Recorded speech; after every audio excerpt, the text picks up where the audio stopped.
یا ایھا الذین آمنوا کونوا قوامین للہ شہداء بالقسط۔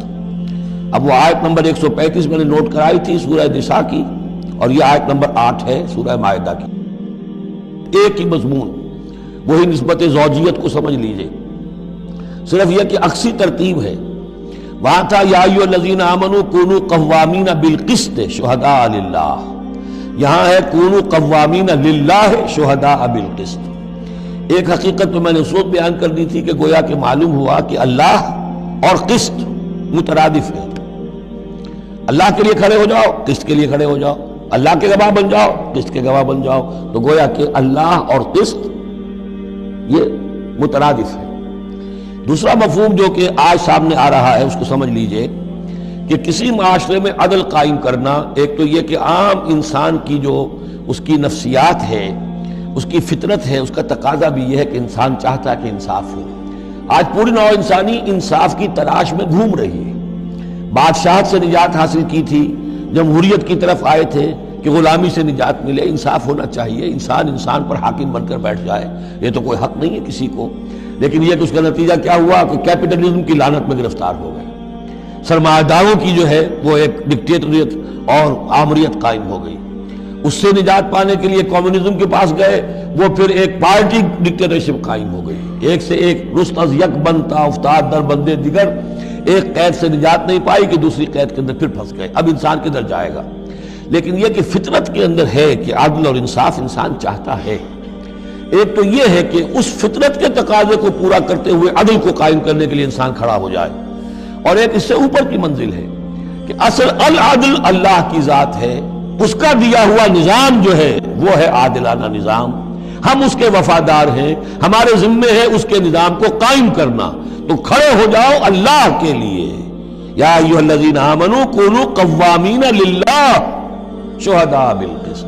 یہاں پر یہ اوپر کی منزل ہے جو بیان ہو رہی ہے کہ اصل میں یہ صرف فطرت انسانی کے تقاضے کے طور پر نہیں، تمہاری عبدیت کا تقاضا ہے، تمہارا اللہ کے ساتھ وفاداری کا جو رشتہ ہے اس کا تقاضا ہے کہ پوری قوت کے ساتھ with all the emphasis at your command، جو بھی تمہارے پاس ذرائع ہیں، وسائل ہیں، ان سب کو لے کر، جو بھی آپ کے پاس قوت ہے اس سب کو جمع کر کے، اور آپ کھڑے ہو جائیں اللہ کے لیے۔ کھڑے ہو جائیں اللہ کے لیے چمانی دارن، اللہ کے لیے کھڑے ہونا یعنی اس کے دین کے گواہ بن کر کھڑے ہو جانا، اور اس کا دین جو ہے العدل ہے، انصاف ہے، قسط ہے، تو اس انصاف اور قسط کو قائم کرنا۔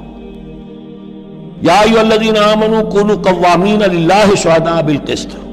اب دیکھیے وہاں کیا تھا، وَلَوْ عَلَىٰ أَنفُسِكُمْ أَوِ الْوَالِدَيْنِ وَالْأَقْرَبِينَ۔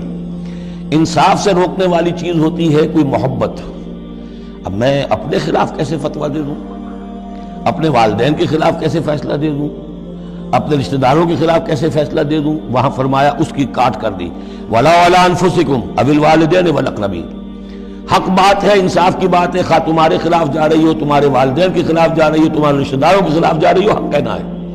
دوسری چیز کیا ہوتی ہے، کسی کی دشمنی کی وجہ سے آپ حق نہیں کہتے، بات تو حق ہے اسی کی، لیکن یہ تو دشمن ہے، میں اس کے حق میں کیسے فتویٰ دوں؟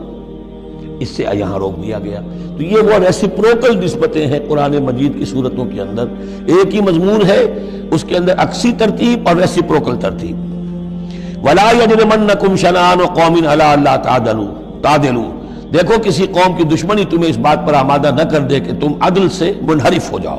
اعدلوا، عدل سے کام لو، انصاف کرو، هو اقرب للتقوی، یہی بہتر ہے اور قریب تر ہے تقوی کے، واتقوا اللہ ان اللہ خبیر بما تعملون، اور اللہ کا تقوی اختیار کرو، اور جو کچھ تم کر رہے ہو اللہ اس سے باخبر ہے۔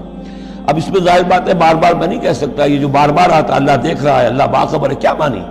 ہر ایک کا حساب تم سے لے گا، ہر ایک کی جواب دہی تمہیں کرنی پڑے گی، تمہارا کوئی عمل، تمہارا کوئی قول اس کے علم سے خارج نہیں ہے، لہذا ہر وقت چوکس رہو، چوکنے رہو۔